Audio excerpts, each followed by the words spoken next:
I think the younger generation probably doesn't get enough credit for their ideas in a way, and how they think about things that are coming to them and what they want those things to do for them. Good morning, ladies and gentlemen. Welcome to the Christmas edition of the PWM Tea Break. Over festive mince pies and tea with our special guest, Dina de Angelo, team leader for Pictet Wealth Management here in London. Welcome to the FT building, Dina.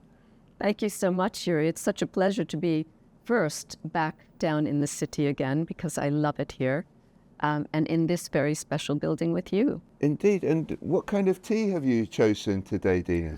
I'm a breakfast tea girl. I know that you're a keen gardener, and I've actually gone for the herbal tea, partially in your honour, and also to remember my late mother, who was a keen gardener also, brought up in a very small village in Ukraine, and she believed that herbs, flowers, various plants were the answer to every societal, social, behavioural health problem there was. Do you think we listen enough to the wisdom of our elder generations when we devise our family strategies? The most successful families find a way to honor what each generation is able to bring to the table. And finding those avenues of communication are really key to a successful family carrying on. I think eventually our younger generations realize that the way we navigated it may not have been the best way, but we navigated it. So there's something to learn from that. And we had a recent opinion piece, Dina, about these topics from William Langston from the McTaggart family and partners. And he was suggesting that we take some cues from the hospitality and hotel industry, that a lot of investors of families, they're looking for reassurance as well as returns, and they shouldn't be reacting to every single geopolitical machination, every market movement. What sort of challenges do you have when you speak to young generation people, when you're mentoring them with these issues? It's about creating great partnerships with our clients. Things aren't always perfect. Markets go up, markets go down. People's risk appetites change. They go forward, they go back. So it's not a static thing.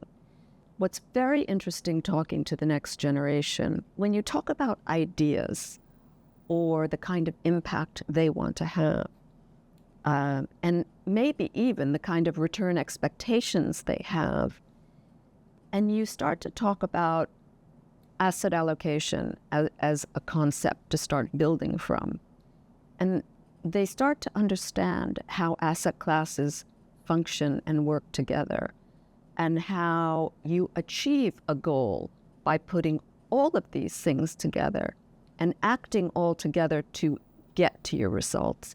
There's no greater joy than seeing on anybody's face the moment they understand that diversification, employing different asset classes, is always going to get you to your ultimate goal. The degrees change, but it's so great when you have that moment of understanding. And that's why we do what we do. Well, there is that magic moment, but do you feel that some of the next generation need more individual coaching? My colleague Elisa was speaking to Elizabeth Hart, an advisor in Singapore, and she said this is the missing link. There is the family conversation, but you have a lot of family members with that unexpected inheritance, Sure, who don't really know what to do with it. I mean, do we have such an angst-ridden generation now who are really unprepared for the wealth that they're expected to oversee and the responsibilities they're expected to fulfill? I think the younger generation probably doesn't get enough credit for their ideas in a way, and how they think about things that are coming to them and what they want those things to do for them. That's where they maybe have a different idea than their patriarch or their matriarch or whoever it was that made the money. But it's important to understand what their interest is and what kind of an impact they want to have with those funds. And then you can start navigating. I don't think they're angst-ridden. I think education by family and by third parties is key. And many banks have programs. We have an incredible program, very intimate, very specific, gives young people exposure to so many different things. And ultimately, that's what you want. You want young people to experience things so they can learn to make the decisions on their own. You mentioned patriarchs and matriarchs, and there are a lot more female billionaires today, as we can see from the UBS billionaires report. And I think the average female billionaire now overseeing $5 billion plus in assets, quite an incredible number. There have been female investors since the beginning of time. There's a very interesting book called Economica. They are curious. They are potentially more interested in understanding how the companies that they are invested in are set up, what board composition is like. They are probably more willing to be specific about what they want their funds to do for them. So it's very purpose-driven. We've been looking at a report from Barclays Private Bank, and they were saying there's a moment when investors get a particular amount of assets in their millions, and then they start to get a lot more interested in philanthropy and devise family strategies for that.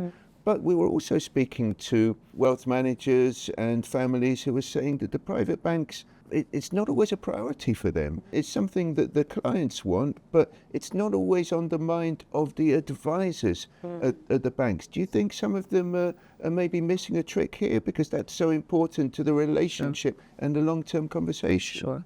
Bankers are trained to be great generalists.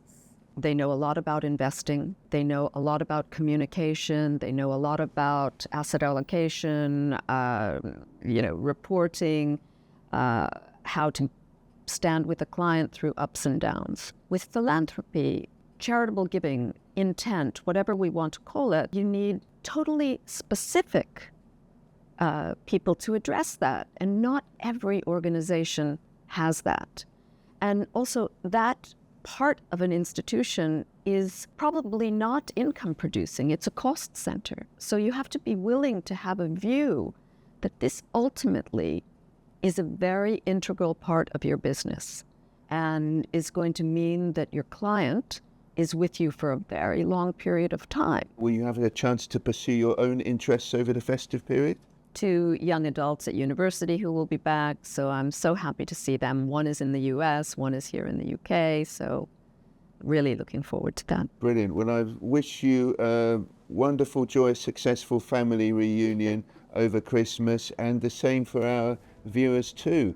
I wish you all a relaxing Christmas and New Year, and looking forward very much to seeing you in 2026 for another PWM Tea Break.